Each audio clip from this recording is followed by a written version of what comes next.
Speaking out of Long Island, here he is, the President of the United States. Speaking there, about to talk about MS-13, the war on gangs. Here he is.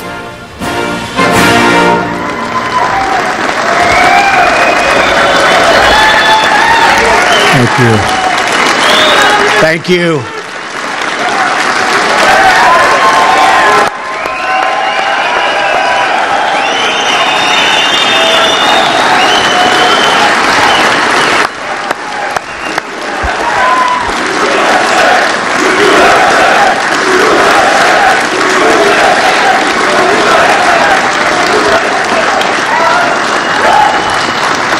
Well, thank you very much. This is certainly being home for me. I spent a lot of time right here. I was in Queens, so I'd come here, and this was like the luxury location for me. And I love it. I love the people here. Even coming in from the airport, I sat with Nikki Haley, who's here someplace. Where's our Nikki? Ambassador Nikki Haley, who was so incredible. And she's seen crowds in her life, and she said, boy, those are really big crowds. Crowds of people all lining the streets all the way over to here, and it's really a special place. And so when I heard about this, I said, I want to do that one. But I really wanted to do it not because of location, but because, as you know, I am the big believer and admirer of the people in law enforcement, okay? From day one. From day one. We love our police, we love our sheriffs, and we love our ICE officers. And they have been working hard. Thank you. They have been working hard. Together we're going to restore safety to our streets and peace to our communities. And we're going to destroy the vile criminal cartel MS-13 and many other gangs. But MS-13 is particularly violent. They don't like shooting people because it's too quick. It's too fast. I was reading one of these animals was caught and explaining they like to knife them and cut them and let them die slowly because that way it's more painful and they enjoy watching that much more. These are animals. We're joined today by police and sheriffs from Suffolk, Nassau, Dutchess, and Ulster counties, state police from New York and New Jersey, many of you I know, great friends, immigration and customs enforcement officers, and law enforcement personnel from a number of federal agencies. So we're loaded up with great people, that's what I call it.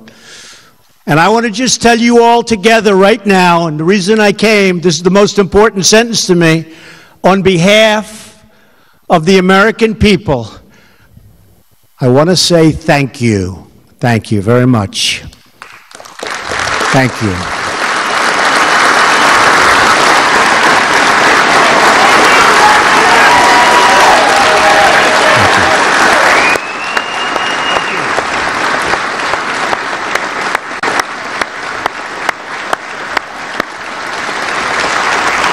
And I don't think you know how much the public respects and admires you.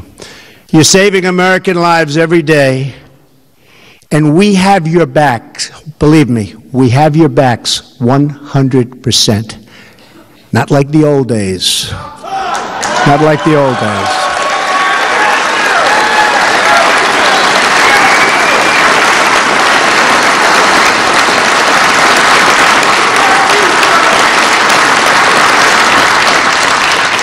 You know, when you want to take over used military equipment, they were saying you couldn't do it. You know what I said? That was my first day. You can do it. In fact, that stuff is disappearing so fast we have none left. You guys know it. You really knew how to get that. But that's my honor, and I'll tell you what, it's being put to good use. I especially want to thank ICE Director Tom Hallman, who has done an incredible job in just a short period of time. Tom, get up here. I know you just spoke.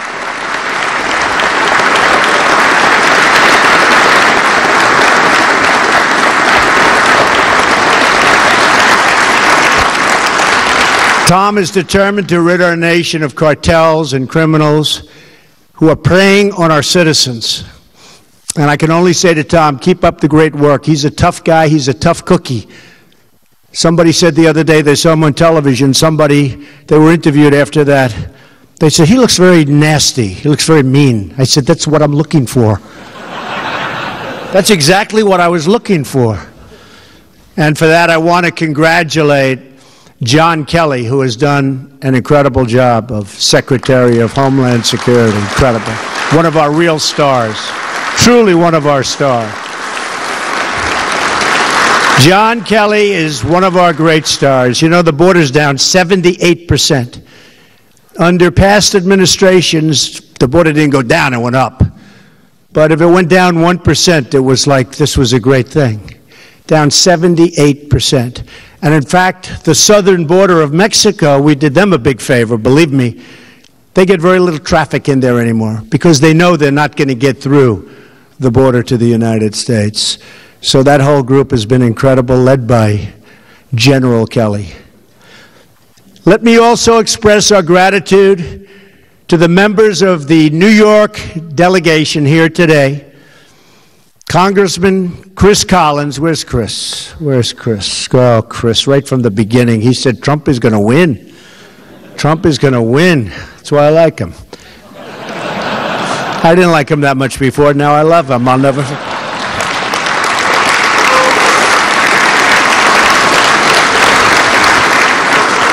Dan Donovan. Thanks, Dan. Thank you, Dan.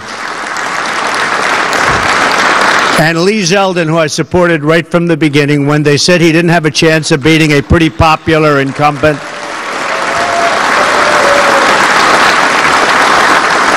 And I saw him in a debate. I said, I think this guy's going to win. But he fought a pretty popular guy.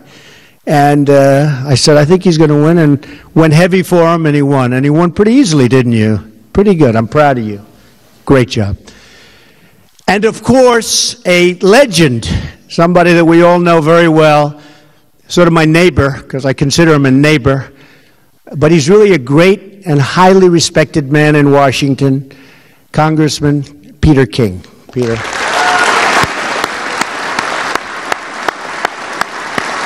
Very respected guy. He is a respected man that people like to ask opinions of. I do. Congressman King and his colleagues know the terrible pain and violence MS-13 has inflicted upon this community and this country.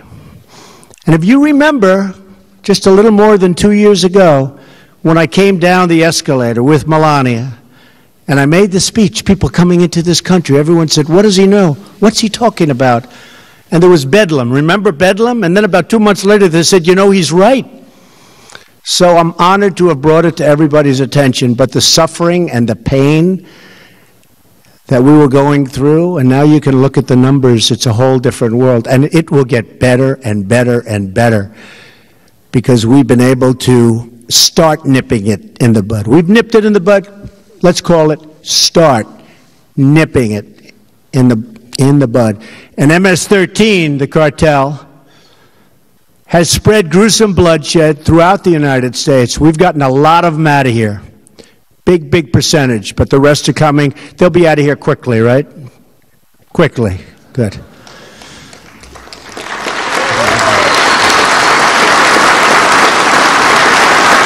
So I asked Tom on the plane. He was never in Air Force One. I said, how do you like it? He said, I like it.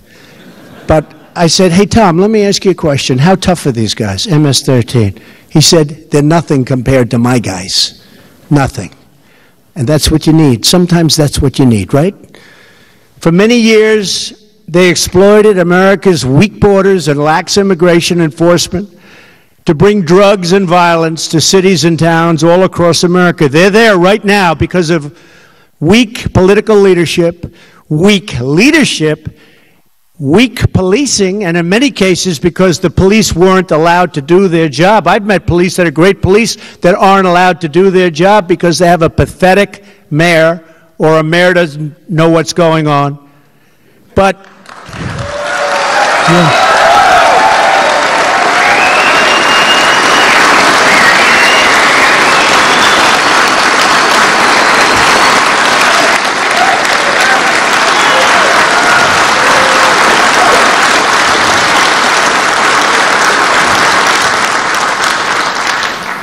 Were you applauding for someone in particular?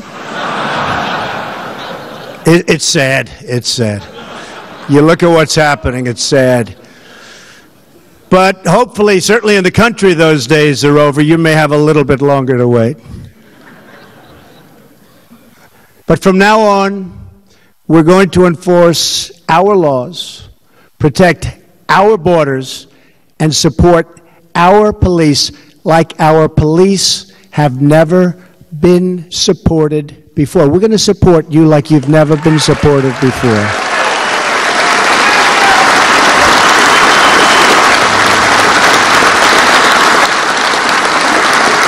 Few communities have suffered worse at the hands of these MS-13 thugs than the people of Long Island. Hard to believe. I grew up on Long Island. I didn't know about this. I didn't know about this. And then all of a sudden, this is like a new phenomena. Our hearts and our nation grieve for the victims and their families. Since January 16, think of this. MS-13 gang members have brutally murdered 17 beautiful young lives in this area on Long Island alone. Think of it. They butchered those little girls. They kidnap, they extort, they rape, and they rob. They prey on children. They shouldn't be here. They stomp on their victims. They beat them with clubs. They slash them with machetes. And they stab them with knives. They have transformed peaceful parks and beautiful, quiet neighborhoods into blood-stained killing fields. They're animals. We cannot tolerate, as a society, the spilling of innocent, young, wonderful, vibrant people, sons and daughters, even husbands and wives. We cannot accept this violence one day more. Can't do it. And we're not going to do it. Because of you, we're not going to be able to do it. You're not going to allow it to happen. And we're backing you up 100%. Remember that. 100%. It is the policy of this administration to dismantle, decimate, and eradicate MS-13 at every other, and I have to say, MS-13, that's a name, rough groups, that's fine. We got a lot of others. And they were all let in here over a relatively short period of time. Not during my period of time, believe me. But we're getting them out. They go into jails, and then they're going back to their country. Or they're going back to their country, period. One by one, we're liberating our American towns. Can you believe that I'm saying that? I'm talking about liberating our towns. It's like I'd see in a movie. They're liberating the town. Like in the old Wild West, right? We're liberating our towns. I never thought I'd be standing up here talking about liberating the towns on Long Island, where I grew up. But that's what you're doing. And I can tell you, I saw some photos where Tom's guys, rough guys, they're rough.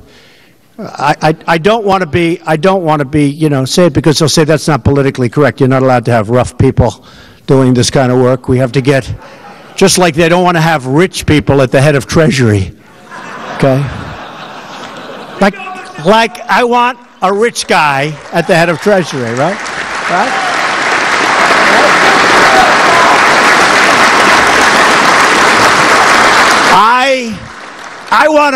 I want a rich guy at the head of commerce, because we've been screwed so badly on trade deals.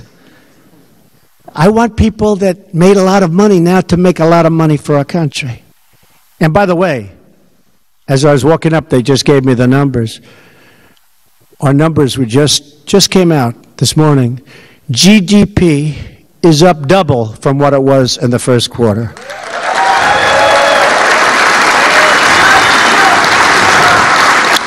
2.6%.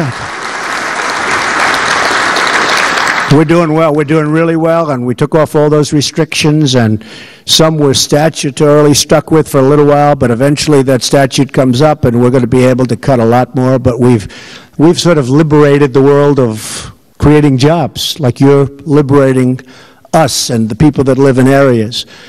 But I have to say, one by one, we are indeed freeing up these great American towns and cities that are under siege from gang violence. Look at Los Angeles. Look at what's going on in Los Angeles.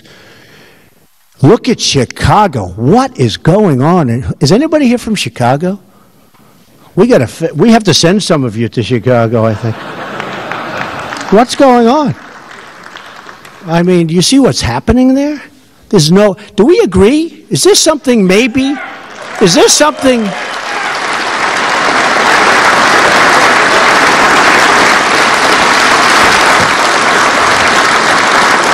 I have to tell you one Chicago story. So Chicago is having this unbelievable violence. People being killed, 4, 5, 6 in a weekend. And I'm saying, what is going on? And when I was running, we had motorcycle brigades take us to the plains and stuff. And one of the guys, a really good, you could see a really respected officer, police officer, he was at the head, he was the boss, and you could see he was the boss. He actually talked like the boss. Come on, get lined up, because I'd always take pictures with the police, because I did that. My guy said, don't do it, don't do it.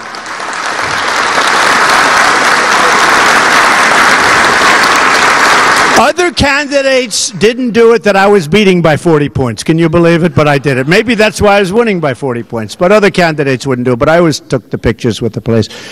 But we're in Chicago, and we have massive motorcycle brigades. And, you know, those people have to volunteer. I don't know if you know that, but from what I understand, they have to volunteer.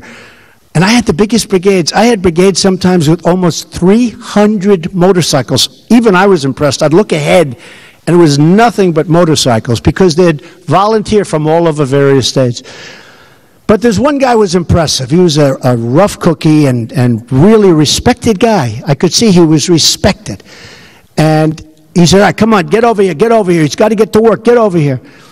And I said, so let me tell you, you're from Chicago? Yes, sir. I said, what the hell is going on? And he said, it's a problem can be straightened out. I said, how long would it take you to straighten out this problem? He said, if you gave me the authority, a couple of days. I really mean it. I said, you really think so? He said, a couple of days. We know all the bad ones. We know them all. He said, the officers, you guys, you know all the bad ones in your area. You know them by their names. He said, we know them all. A couple of days. I said, you got to be kidding. Now, this is a year and a half ago. I said, give me your card. And he gave me a card. And I sent it to the mayor. I said, you ought to try using this guy. Guess what happened? Never heard. And last week they had another record. It's horrible. But we're just getting started. We will restore law and order on Long Island. We'll bring back justice to the United States. I'm very happy to have gotten a great, great justice of the United States Supreme Court, not only nominated, but approved. And by the way, your Second Amendment is safe.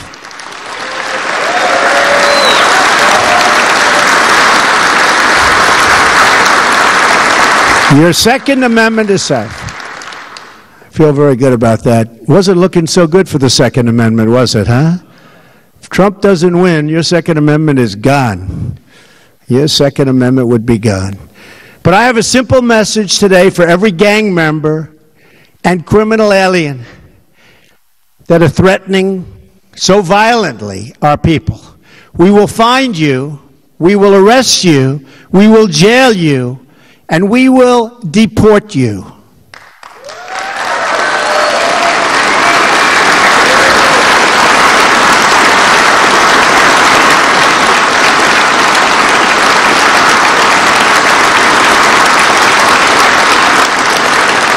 And, you know, we had some problems with certain countries. Still do with a couple, but we'll take care of them. Don't worry about it. Anytime we have a trade deficit, It's very easy, which is almost everywhere. We have trade deficits with almost every country because we had a lot of really bad negotiators making deals with other countries. So it's almost everywhere, so that takes care of itself. But we had certain countries in South America where they wouldn't take the people back. I said, that's okay, no more trade. All of a sudden they started taking their people back. It's amazing, isn't it? They used to send to the former Secretary of State of the country, please call, would you please work it so that we could take, and they used to just tell her, no, we won't take back. They take back with us every single time. We're having very little problem. Are we having any problem right now with that? Huh? You better believe it. Give me the names of the few problems. We'll take care of it, this, telling you. It's unbelievable.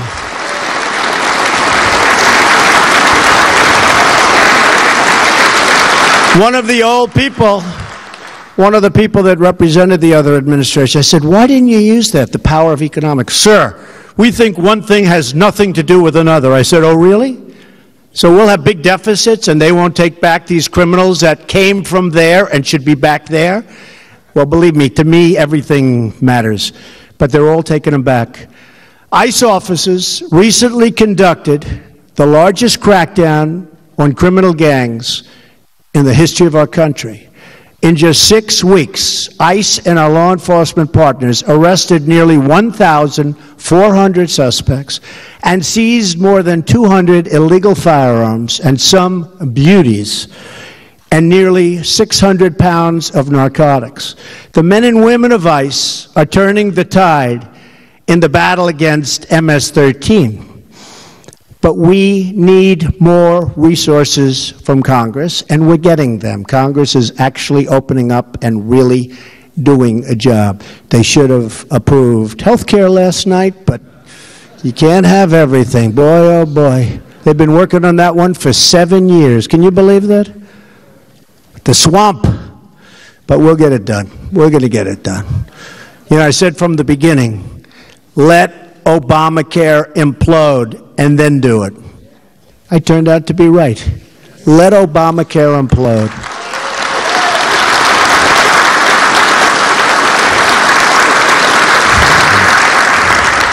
Right now, we have less than 6,000 enforcement and removal officers in ICE. This is not enough to protect a nation of more than 320 million people.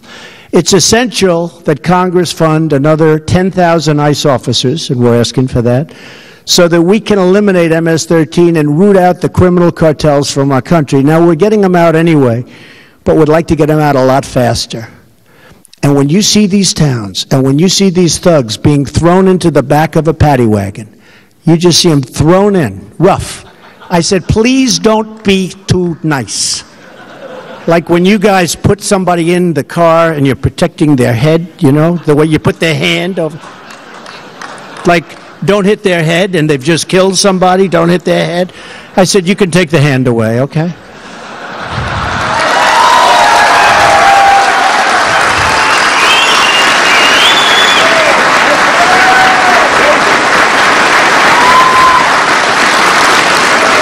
It's essential that Congress fund hundreds more federal immigration judges and prosecutors, and we need them quickly, quickly.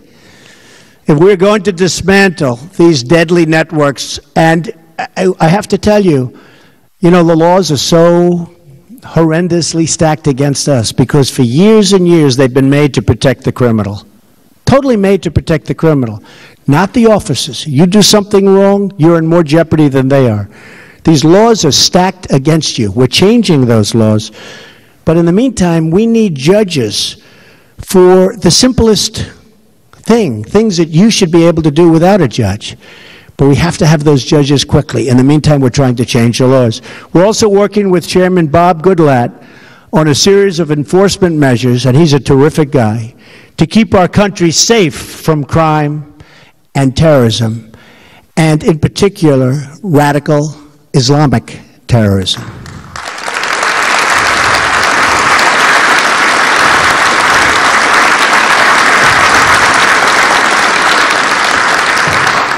A term never uttered by past administration. Never uttered. Did anybody ever hear that term? I don't think so. But you heard it from me. That includes cracking down on sanctuary cities that defy federal law, shield visa overstays, and that release dangerous criminals back into the United States communities. That's what's happening. They're releasing them. So many deaths where they release somebody back into the community. And they know it's going to end that way. That's the sad. They know it's going to end that way. We're ending those procedures. We have to secure, thank you.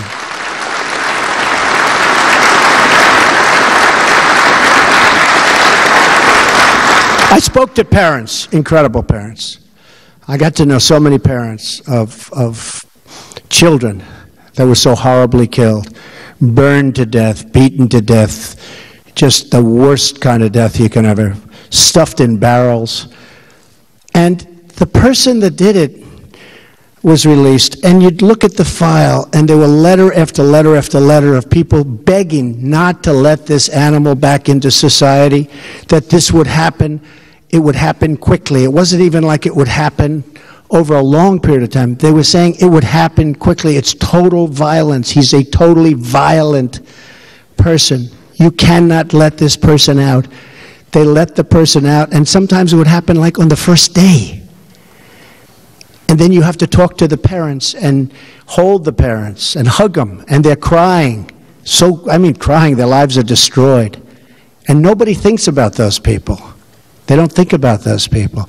They're devastated. But we're ending so much of that. We're ending, hopefully, all of that. The laws are tough. The laws are stacked against us, but we're ending it.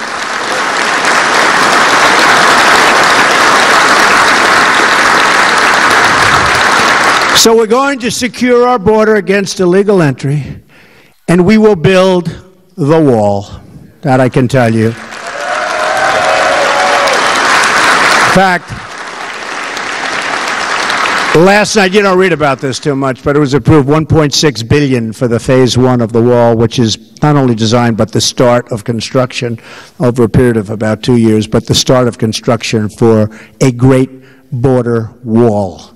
And we're going to build it. The wall is vital, and vital is a tool for ending the humanitarian disaster brought on by drug smugglers. And new words that we haven't heard too much of, human traffickers. This is a term that's been going on from the beginning of time, and they say it's worse now than it ever was. You go back 1,000 years where you think of human trafficking. You go back 500 years, 200 years, 100 years. Human trafficking, they say, think of it, what they do, human trafficking is worse now, maybe, than it's ever been in the history of this world. We need a wall. We also need it, though, for the drugs, because the drugs aren't going through walls very easily, especially the walls that I build. I'm a very good builder. You people know that better than most, because you live in the area. That's why I'm here. We'll build a good wall.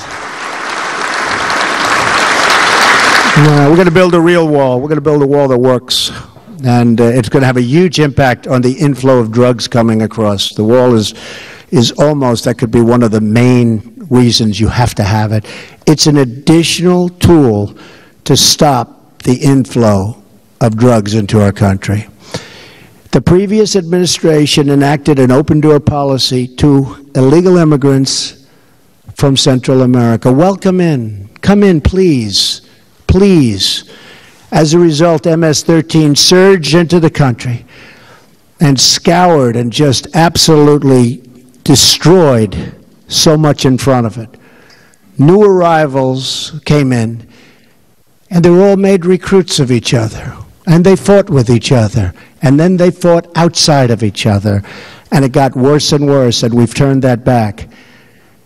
In the 3 years before I took office, more than 150,000 unaccompanied alien minors arrived at the border and were released all throughout our country into United States communities at a tremendous monetary cost to local taxpayer, and also a great cost to life and safety.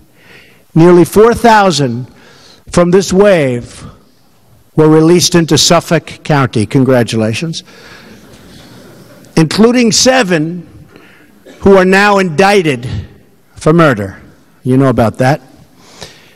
In Washington, D.C. region, at least 42 alien minors from the border surge have been recently implicated in MS-13 related violence, including 19 charged in killings or attempted killings.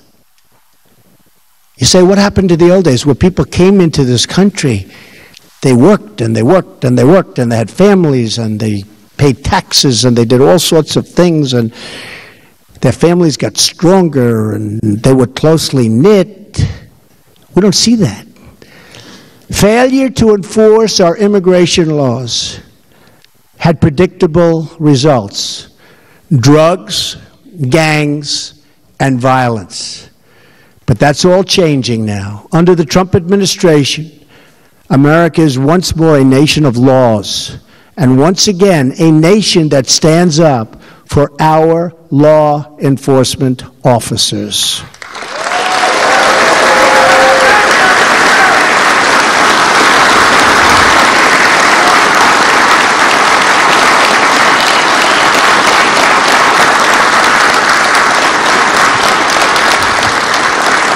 We will defend our country, protect our communities, and put the safety of the American people first.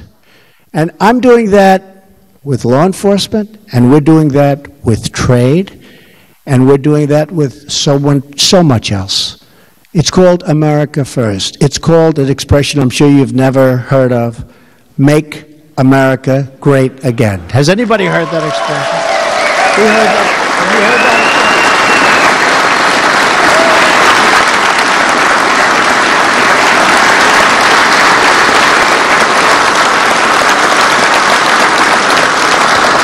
That is my promise to each of you. That is the oath I took as president. And that is my sacred pledge to the American people. Thank you, everyone here today. You are really special, special Americans. And thank you in particular to the great police, sheriffs, and ICE officers. You do a spectacular job. The country loves you. The country respects you. You don't hear it, but believe me, they respect you as much as they respect anything there is to respect about our country. You are spectacular people.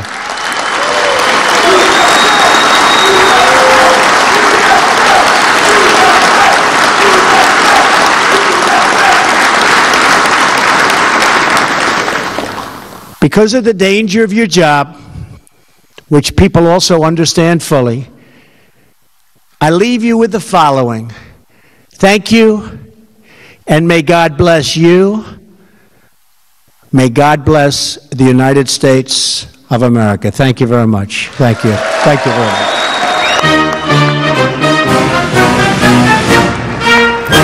We are going to destroy MS-13. The words from the President of the United States. They are speaking on Long Island, a place where, according to FBI, 20 people have been killed by this violent gang just in the last 2 years.